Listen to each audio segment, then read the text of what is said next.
విక్కీ కౌశల్ కొత్త Hindi cinema Chhaava release అయి నిన్న మంగళవారంతో 12 రోజులు కంప్లీట్ అయింది. ఈ 12 రోజుల గ్రాస్ కలెక్షన్స్ చూస్తే ఇండియాలో ఈ సినిమా 440 కోట్లు గ్రాస్ కలెక్ట్ చేస్తే ఓవర్సీస్ నుంచి 75 కోట్లు వచ్చాయి. ఇలా టోటల్గా 12 రోజుల్లో చావా సినిమా 515 కోట్లు గ్రాస్ కలెక్ట్ చేసింది. ఎక్సలెంట్ అని చెప్పాలి. ఇక ఈ 515 కోట్ల గ్రాస్లో జిఎస్టీ తీసేస్తే నెట్ కలెక్షన్స్, హిందీలో నెట్ కలెక్షన్స్ చూస్తారు. సో నెట్ కలెక్షన్స్ వచ్చేసి 370 కోట్లు ఉంది.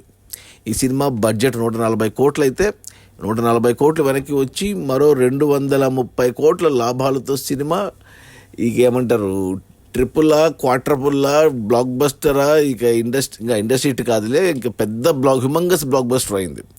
ఇక ఈరోజు బుధవారం, ఈరోజు మనకు శివరాత్రి హాలిడే ఉంది. ఈరోజు కూడా సినిమా కలెక్షన్స్ అంటే నిన్న మంగళవారం, మన సోమవారం వర్కింగ్ డేలో కూడా 20 కోట్లు నెట్ వచ్చాయి. సో ఈరోజు ఖచ్చితంగా 25 కోట్లు నెట్ ఈజీగా వస్తుంది.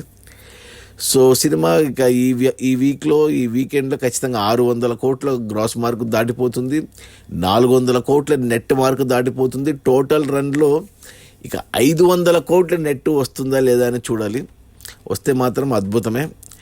సో చావా మన రష్మిక మందన ఉంది, అండ్ ఇది మన శివాజీ మహారాజ్ కొడుకు Sambhaji Maharaj real story. So ఎవరైనా చూడకపోయింటే ఖచ్చితంగా చూడండి.